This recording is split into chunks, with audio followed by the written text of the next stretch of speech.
বর্ধিত তসবিহ, এমন এক তসবিহ যেই তসবিহ একবার বললে কোটি কোটি বার অন্য তসবিহ বলার সমান নেকি হইতে পারে। এই হাদিসটি আমাদের জেনে থাকা এবং এর উপর আমল করা অত্যন্ত জরুরি এই ব্যস্ততার জীবনে। একবার নবী সাল্লাল্লাহু আলাইহি সাল্লাম সকাল সকাল তার বাড়ি থেকে বেরোলেন, একটা চক্কর দিয়ে বেরোলেন বাড়ি থেকে। হিনা সাল্লাহ সুবহা, ফজর পড়ার পরে। ওয়াহিয়া ফি মসজিদ, দেখলেন যে জয়দিয়া তার মুসাল্লাতে, যেখানে বাড়িতে নামাজ পড়েন সেখানে বসে আছেন মুসাল্লা। সোমবার রাজা বাদান আধহা, তারপরে দোহার সময়, অর্থাৎ সকাল 8টা 9টা 10টা এই সবগুলি দোহার সময়, কমপক্ষে 8টা থেকে 10টার মাঝে এই সময়গুলোতে, যেটাকে পূর্বাহ্ন বলা হয় বাংলা ভাষায়, এই দোহা চাস্তের সময়। সহজ ভাষা আমাদের দেশের লোকেরা ফার্সি বেশি বুঝে। হ্যাঁ, দোহা মানে হচ্ছে চাস্ত, এই চাস্তের নামাজ পড়ার সময়। চাস্তের সময় আবার ফিরে আসলেন, দেখলেন ওয়াহিয়া জালেসাও, বসেই আছেন তিনি। জয় রাদিয়াল্লাহু তাআলা মুসাল্লাতে যায় নামাজে বসে আছেন। বললেন রাসূলুল্লাহ সাল্লাল্লাহু আলাইহি ওয়াসাল্লাম তাকে সম্বোধন করে, মাজিলতি আলাল হারিল্লাতি ফারাকতুকি আলাইহা, তোমাকে যে অবস্থায় ছেড়ে গিয়েছি ওই অবস্থায় এখনো তুমি বসেই আছো, ওখানে বসে আছো, আরে উঠোইনি ওখান থেকে, মাশাআল্লাহ। কালাত নাম, বললেন যে হ্যাঁ সেখানেই তো বসে আছি, আমি তো যাই নামাজ থেকে উঠিনি, বসে আছি।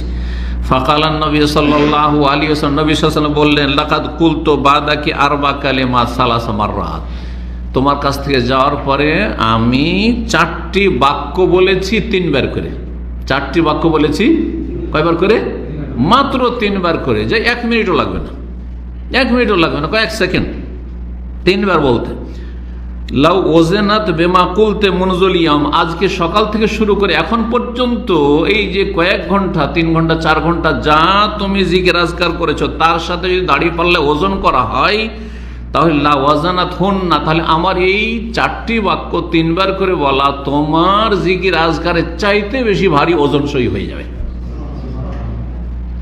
তাই তোমাকে শিখিয়ে দিই। বললেন রাসূলুল্লাহ সুবহানাল্লাহি ওয়া বিহামদিহি আদাদা খালকিহি ওয়া রিজা নাফসিহি ওয়া জিনাতা আরশিহি ওয়া মিদাদা কালিমাতিহি বলেন, বা কালিমাতিহি বলেন, সমস্যা নেই। জি, সুবহানাল্লাহি ওয়া বিহামদিহি, তার প্রশংসার সাথে, তার পবিত্র আল্লাহর পবিত্রতা ঘোষণা করছি, প্রশংসা বিজড়িত বা তার প্রশংসার সাথে।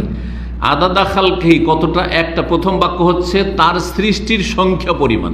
আল্লাহর সৃষ্টি, আমাদের দেশে একটা কথা আছে 18,000 মাখলুকাত, কেউ গণেছে যে 18,000, তো এটাও তার ফলস কথা। আর তার ওপর যে কত হাজার আর কত লাখ আছে আল্লাহ বলা জানে, কারণ আল্লাহ বলছেন আল্লাহর সেনাবাহিনী সম্পর্কে কেউ জানে না। আদাদা খালকিহি, তার সৃষ্টির সংখ্যা পরিমাণ কি করছি? তসবিহ করছি আর প্রশংসা করছি, হয়ে গেল।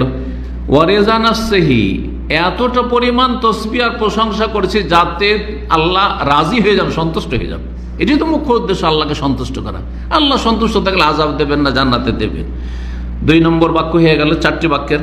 ওয়াজেনা, তার আল্লাহর আরশের সমান ওজন, যেন আল্লাহর আরশের সমান কি করছি, বা আরশ পরিমাণ ওজন আমি তসবিহ করছি এবং প্রশংসা করছি।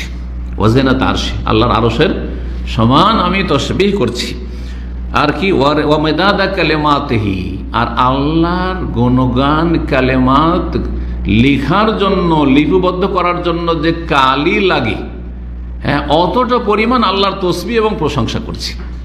আর কোরআনে কারিমে 2টো আয়াতে বলা হয়েছে, সূরা লোকমান এবং সূরা কাহফে, যে দুনিয়ার সমস্ত কিছু গাছপালা কি করা হয়, ওয়ালাউ আন্নামা ফিল আরদি মিন শাজারাতিন আখলাম, যত গাছপালা আছে, খড় আছে, সবকে যদি কলম বানানো হয়, ওয়াল বাহরু ইয়ামুদ্দু মিন বাতিস সাবাতু আবহুর, 7 সাগরকে যদি কি করা হয়, হ্যাঁ, কালি বানানো হয়, মা নাফিদাত কালিমাতুল্লাহ, আল্লাহর গুণগান লিখে শেষ করা যাবে না, আল্লাহর গুণগান লিখে শেষ করা যাবে না। আল্লাহ এই করেন, আল্লাহ এই করেন, আল্লাহ এই করেন। চিন্তা করুন, একটি কথা শুধু চিন্তা করেন, এই যে দুনিয়ায় মুসলিমরা আছে, কাফের তো আল্লাহকে না ডাকে না, ঠিক না? মুসলিমরা আছে, মুসলিমদের সিংহভাগই আল্লাহকে ডাকে না, ঠিক কিনা? অল্প কয়েকজন ডাকে, শতকরা ধরেন 5 জন, তারও কম, পরিসংখ্যান তো 2 জন আসছে, তো 5 জনই ধরলাম, শতকরা 95 জন বাদ দিয়ে দেন মুসলিমদের।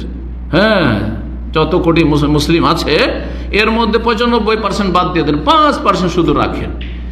এরা যে আল্লাহর কাছে দোয়া করছে, তার মধ্যে কত দোয়া আল্লাহর কাছে একসাথে উঠছে, কত দরখাস্ত হচ্ছে, পড়েন বলেন তো, কত দরখাস্ত আল্লাহর কাছে পড়ছে। আর কত রকমের দরখাস্ত, আর এক একজনের পক্ষে কত রকমের যে আরজি আর দরখাস্ত আল্লাহর সামনে যাচ্ছে, আবার কত ভাষা দিয়ে যাচ্ছে।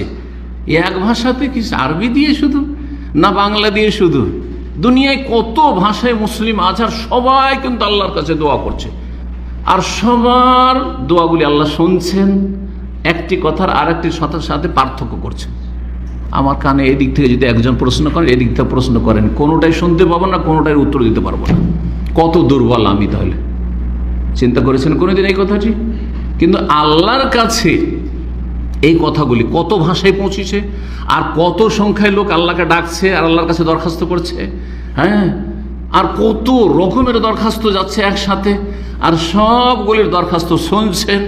কোনটি দোয়া কবুল করা হবে, কোনটি কবুল করা হবে না, কাঠটা আগে কাঠটা পরে, সাথে সাথে সবার আলহামদুলিল্লাহ গরজ করা হচ্ছে না, হচ্ছে না?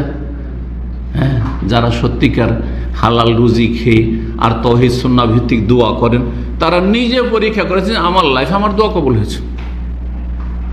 আমার যে 2-4-10টা না কবুল হয়ে থাকে, তো আমার শত শত হাজার হাজার দোয়া কবুল হয়েছে। বরং 2-4-10টা কবুল হয়নি, কিন্তু বিনা দোয়াতে আল্লাহ এমন কিছু দিয়েছেন যেগুলো আমি নিজেই কল্পনা করিনি, এগুলো দোয়াই করিনি, আল্লাহ না চেয়েই দিয়েছে। এ তো একটা দিক আল্লাহর কালিমাতের, আল্লাহর গুণগান প্রশংসার হইল। এছাড়া যতগুলি আল্লাহ রাব্বুল আলামিন নিয়ামত দিয়েছেন, এক একটা নিয়ামত নিয়ে চিন্তা করে দেখুন তো, দেখি কিভাবে চলছে এই সমস্ত আল্লাহর যে কারখানা, আমার শরীরে, আপনার শরীরের ভিতরে, বাইরে, দিগন্তে, ওপরে, নিচে, আল্লাহ রাব্বুল আলামিন নিয়ামতের শেষ নেই। ওয়াইন তাউদ নেমাতাল্লাহি লা তুহসুহা। আল্লাহর নিয়ামতকে গণনা করে শেষ করতে পারবে না, আল্লাহর প্রশংসা করে শেষ করতে পারবে না, আল্লাহর কালিমাত আল্লাহ রাব্বুল সম্পর্কে লিখতে গিয়ে লিখা শেষ হবে না। এই জন্য সংক্ষেপে আল্লাহর শুকরিয়া আদায় করব, বা আল্লাহর গুণগান করব কি বলে? আলহামদুলিল্লাহ বলে। পবিত্রতা ঘোষণা করব কি দিয়ে? সুবহানাল্লাহ। আমি কত দুর্বল যে দুটো লোক আমাকে মাসলা জিজ্ঞাসা করছে, আমি এরও বুঝি না ওরও বুঝি না, আমি কয়টা বুঝবো? একজন করে বলেন, ঠিক না? কার কথা শুনবো? ধমক দিচ্ছি। আর আল্লাহ তুমি সবার শুনছো একসাথে, আর এতগুলি ভাষা একসাথে যাচ্ছে, সবগুলি তোমার কাছে, সবগুলি শুনে সবগুলিকে তুমি, সবার দরখাস্ত তুমি পূরণ করছো আর কবুল করছো আল্লাহ রাব্বুল আলামিন। আল্লাহু আকবার, সুবহানাল্লাহ। জি, তসবির কথা বলছিলাম, তো এই হাদিস সহিহ মুসলিমে রয়েছে।